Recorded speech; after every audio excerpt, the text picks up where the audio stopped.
ಇದು ನೇತ್ರಾವತಿ ನದಿ. ಈ ನದಿಯ ಇದು ಎಡ ದಂಡೆಯಲ್ಲಿ 10 ಹೆಣವನ್ನು ಹೂತಿದ್ದಾರೆ ಅಂತೇಳಿ ಅನಾಮಿಕ ಹೇಳುತ್ತಿದ್ದಾನೆ. ಈಗ ಅದನ್ನು ನಾವು ಇವತ್ತು ಹೂತಿ ಎಲ್ಲ ನೋಡಿ ಎಲ್ಲ ಇನ್ವೆಸ್ಟಿಗೇಷನ್ ಮಾಡ್ತೇವೆ.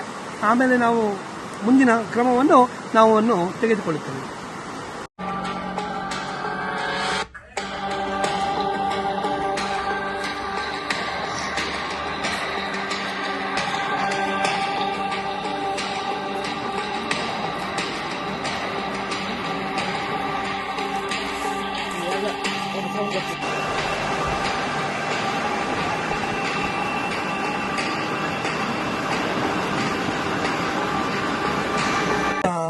ನಿನ್ನೊಟ್ಟಿಗೆ ಯಾರ್ಯಾರಿದ್ದಾರೆ ಎಷ್ಟು ಜನ ಇದ್ದಾರೆ ಹೇಳ ಮಂಗ.